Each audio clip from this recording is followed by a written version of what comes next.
हे तात, यदि तुम्हें सच में मुक्ति की इच्छा है तो सर्वप्रथम विषयों को विष के समान छोड़ दो और क्षमा, दया, आजर्व तथा सत्य का अमृत के समान सेवन करो।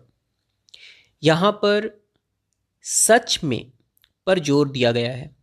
सच में का अर्थ है कि सिर्फ ये सवाल सामने वाले को जज करने के लिए नहीं पूछा जा रहा है, मतलब अपने गुरु को, अपने टीचर को या फिर जो भी सत्य को जानता है उससे जज करने के लिए नहीं पूछा जा रहा है।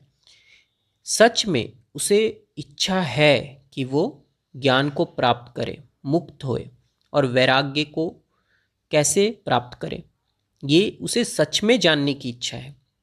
वो सच में मुक्ति चाहता है। तो यहाँ पर अष्टावक्र जी कहते हैं, तो सबसे पहले विषयों को विष के समान छोड़ दो। तो सबसे पहले मतलब अगर तुम्हें ये इच्छा है तो सबसे पहले तो तुम विषयों को विष के समान छोड़ दो। विषय मतलब क्या, सब्जेक्ट मतलब क्या, जो भी चीज़ हम सुबह से लेकर रात तक कर रहे हैं वो सब विषय है। जैसे खाना खाना, पानी पीना, नहाना, सोना, किसी से बात करना, कोई हमारे दोस्त यार, रिलेटिव्स, ये सब विषयों में आएंगे। इन्हें विष के समान छोड़ दो। विष के समान छोड़ने का मतलब ये नहीं कि उन्हें कंप्लीटली छोड़ दो। विष के समान छोड़ दो मतलब जितना ज़रूरत है उतना ग्रहण करो और उसके बाद उन्हें छोड़ दो। जैसे आपको पता होगा कि अगर हम खाना एक लिमिट से ज़्यादा खा लें तो वो हमारे बॉडी के लिए टॉक्सिन बन जाता है, जहर बन जाता है, और वही फिर आगे चलकर ट्यूमर वगैरह का फॉर्म लेता है। तो बॉडी में जितनी ज़रूरत है उतना ही हमें खाना है। इस संसार में हर एक चीज़ अगर जितना उसकी लिमिट है उससे ज़्यादा हम अपने बॉडी में लेंगे किसी भी तरीके से, माइंड के लेवल पर या बॉडी के लेवल पर, तो वो उससे ज़्यादा हमारे बॉडी में टॉक्सिन की तरह काम करता है। मतलब वो हमारे बॉडी को ही नुकसान पहुंचाने लग जाता है। एक इंटरटेनमेंट का भी एक लिमिट है। अगर आप एक हद तक इंटरटेनमेंट में मर्ज हो रहे हैं, इंडल्ज हो रहे हैं तो ठीक है। अगर आप उससे ज़्यादा हुए तो वो फिर आपकी बॉडी को ही हार्म करने लग जाता है। तो विषयों को, जितने भी ये सब्जेक्ट्स हैं, इनको विष के समान छोड़ दो। मतलब इन्हें कंप्लीटली भी नहीं छोड़ना है। मतलब खाने को अगर आपने कंप्लीटली छोड़ दिया तो भी ये नुकसान करेगा, और अगर बहुत ले लिया तो भी ये नुकसान करेगा। तो विषयों को विष के समान छोड़ना है।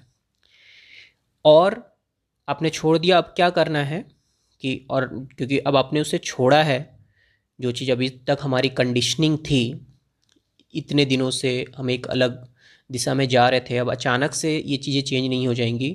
तो उस खालीपन के लिए, उस समय के लिए आपको क्या क्या करना है।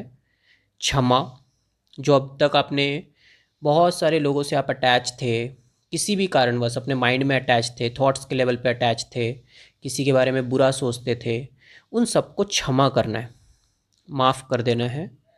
उन्होंने जो किया उनके नेचर के हिसाब से, उनके कैरेक्टर के हिसाब से किया, उन्हें क्षमा करना है। दया, लोगों पे दया दिखाते हुए कुछ करना नहीं है, मतलब कुछ जाके आपको हेल्प नहीं करना है फिज़िकली, जस्ट अपने मन में एक क्लैरिटी रखना है कि मैंने, मेरे से जो बन पाया, मैं उनके लिए कम से कम अच्छा नहीं कर सकता, मैं उनके जीवन में परिवर्तन नहीं ला सकता, तो मैं उनके बारे में बुरा भी ना सोचूं। ये दया भाव होता है। ये आपको अपने मन में लाना है। आजर्व का मतलब होता है सरल। सरल मतलब क्या कि कोई भी आडंबर जब भी हम किसी को दिखाते हैं, तो आजकल बहुत ज़्यादा शो ऑफ का ज़माना है। लोग शो ऑफ बहुत कर रहे हैं। हम कहीं पर जाते हैं तो हमें शो ऑफ करना, मतलब जो हमारी औकात नहीं है, जितने की हमारी कैपेसिटी नहीं है, वो भी हम बढ़ा चढ़ा कर दिखाते हैं लोगों को।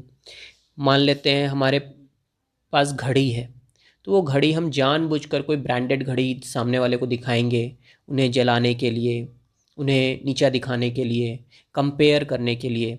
तो ये अननेसेसरी, आप दूसरे के लिए प्रॉब्लम क्रिएट नहीं कर रहे हैं, ये खुद के लिए प्रॉब्लम क्रिएट कर रहे हैं। खुद में ज्ञान अर्जित नहीं हो सकता इस तरीके से।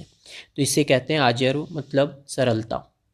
तथा सत्य का अमृत के समान सेवन करो। सत्य मतलब सच का, सच का अमृत के समान सेवन करो मतलब अमृत जो आपको हमेशा अमर बनाएगी, मतलब कि हमेशा आपको ज्ञान की तरफ लेके जाएगी, उसका अमृत के समान सेवन करो और विषयों को विष के समान छोड़ दो।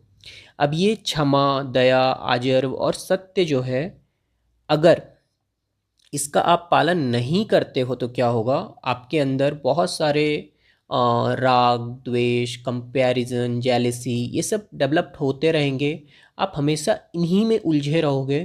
तो कैसे एक इंसान सच को समझ सकता है, कैसे एक इंसान ये समझ सकता है कि मैं क्या हूँ?